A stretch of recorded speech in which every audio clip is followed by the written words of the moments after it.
Okay, we are back. You have been clear, you've done your homework, you know how many files you need, and so now we're going to build some smart files.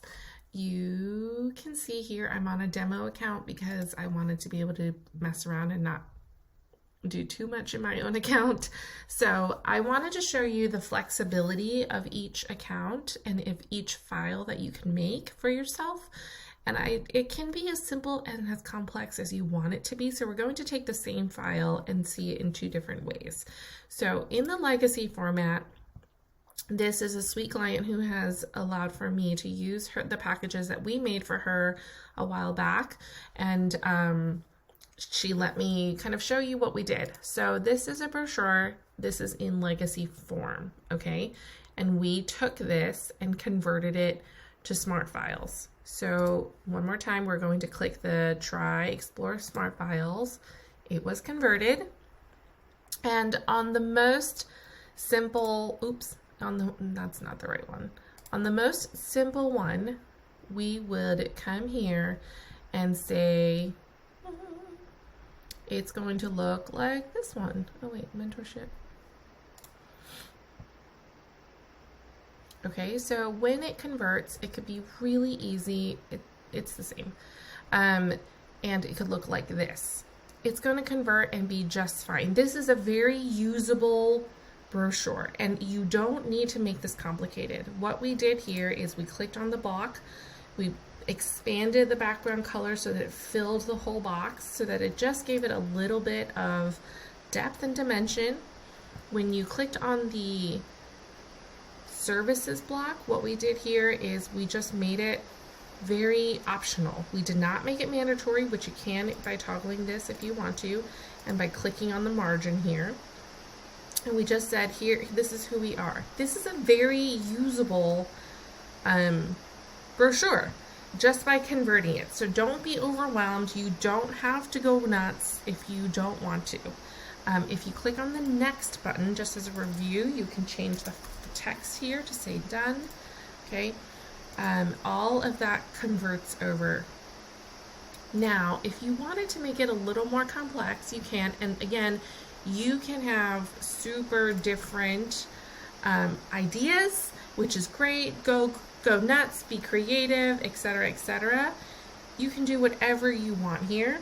I'm just giving you some options of what we thought of, me and my team, and how we can make that easier for you. So you can see here that this basically we have made the FAQ page along with the services page they're choosing. It's just one really long scroll. Remember that they're on mobile too. So on the complex one, we split it up into pages to make it a little easier. So they're shorter scrolls because on mobile it could be short, all right? And then on the right, I'm gonna go to the next steps, and I broke it up. And that's a simple one for you too. So let's do that one together. I am going to click on this duplication here, these three dots, and I'm going to duplicate, okay? And this one is going to be on the upper left. I'm going to say draft, okay, just so that we can tell the difference of the two. And what I did here is the easiest way to do this is to take this entire long page, okay, this is the first one, and I'm going to duplicate it. So I'm going to click on the three dots on the right, and I'm going to duplicate this page. And now I'm going to make this about, let's see, maybe services. Yeah, services and pricing. So we're going to say pricing. And on the second page, it has everything. But instead of sort of like copy and pasting, I can just delete the top portions because it's on the previous page and start the second page here. Figure out what I want, where I want to stop, and then add a page again, and you can do a couple of things. So this time I duplicated for page 2. For page 3, I'm going to start from blank, and I'm going to copy and paste. So I'm going to scroll down to where I want to start, which is the FAQ. So I'm going to click and make sure this blue box is fully highlighted. I'm going to Command C if you're on a Mac, and you can see that it's just your basic copy paste functions. You're going to say got it. You're going to go to page 3 and you're going to paste the clipboard which comes over. So you can do it that way if you want to and move the FAQ over. Okay, it's totally up to you how you want to do that. I'm going to do that again. Command C. I'm going to go to page 3. I'm going to come under it and paste. So that comes over too. It's up to you if you want to do that. I'm going to change this. And that's how we started. I just started by breaking down what I want each page to be, in which you have done that homework already from the last video. You've really sat down and kind of decided what you want. And that's helpful because then when you come here, you know exactly what you want. So if you don't love the look of your legacy files, you can start over completely from scratch, or you can take the legacy file and build upon it. If you want to, just as a reminder, up on the upper right corner, you're going to click Preview, and that will give you an idea of what your clients see and how to see them. And then on the left-hand side of the preview is the mobile version, and that will give you that scroll. Okay, exit preview. We're going to go all the way down, and for questionnaires, you can come down and there are lots of different options for questions. So you're going to click on the margin here, decide if you want columns or not, and that gives you again the style of the block, right?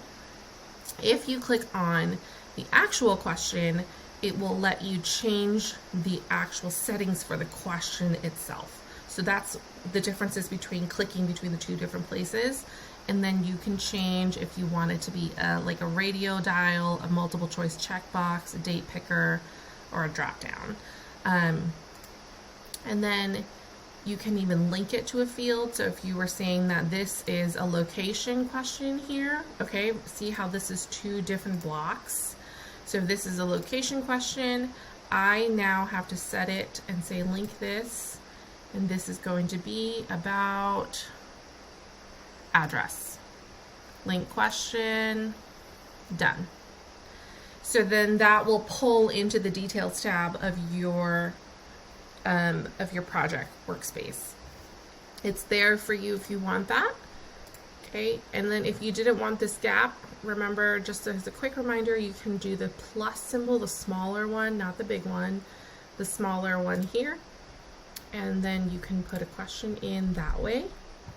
Click on the question itself to change the text and to use one of these if you want to. So I can say, oh, I actually want the location this way, and you can always change the text by clicking on it. All right, so kind of thinking through, once you have your roadmap from the last one, that's going to be much easier. I think the biggest trip up that I see a lot of clients do is that you're clicking in the outside margin versus the inside margin, and that can be very frustrating because you're just like, I just saw that before, why didn't you do that? Having a thank you page is not necessary, but again, just a reminder, you can redirect to a URL after they hit submit, or you can say done, or you can say whatever you want to say here, okay? So think through that. Having those built out is going to be easier for you, and it doesn't have to be complicated. It's going to be just functional, being simple. I'm going to show you a couple of more just so that you can get some idea. Here's the branding one. We broke this up into pages again because it was easier for everybody. This is a simple background color, okay? And then on this bottom here, this is just a content block. This is a divider. So if you wanted this to be larger or smaller, for example, one of the hacks you could do is to click on the divider. And then once you click on the divider itself, on the right-hand side, the height changes. And so you can shift how big and small you want that to be. The same applies if you were doing an image, by the way. So let's do an image here and add in an image, okay? that is going to be here. It could be small if you wanted it to be in centered. If you click on the stretch on the upper right of the photo, it's going to be full size all the way stretched. Now, if you wanted this to be in the background, for example, so I'm going to change this out. And on here, what I would do is click on this. If I click on within the image, now it's going to just, this, all the settings are for the image, as you can see on the right hand side. If I click just outside of that, now I can adjust the background color or the background image, because that's the settings for the full block, not just for the photo itself. That can get confusing. I'm going to choose an image, and I'm going to choose a really contrasting one here. So that is on the background, but let's just say you're like, okay, just kidding, Diana, that looks hideous. So we're going to click on this. We're going to hit the trash can, and now you just want, this is just your background. Remember, we put that as a background. So let's just say you wanted this to be bigger or smaller as a dividing. So I can, oops, not that. I can click the plus symbol and add a divider, and then highlight the divider and make it bigger, and then put another divider to make it bigger again. And then I can choose if I want to leave that there. If you want to edit where the image, you're going to click on the background setting and click on the image itself and crop it. Then you can sort of dictate which part of the photo you want to be seen and hit apply, and that will then shift the background a little bit, as you can see. So a little bit of playing around there for you to figure out how big and wide you want that to be, and which part. You can also do padding on the right hand side to sort of shift your photo images around. Start there, play with it, but the biggest thing is don't be intimidated, because just follow your steps. Try not to approach this from like, give me everything HoneyBook can do, but really do the homework that you did from the last video, apply it here, one thing at a time, use the most important ones, and then in the next video we're going to apply some of those, and I'm going to show you what it looks like on the client side. We're going to pretend to send them some of those to each other, and then we'll do automations after that. That's a bonus. I'll see you soon.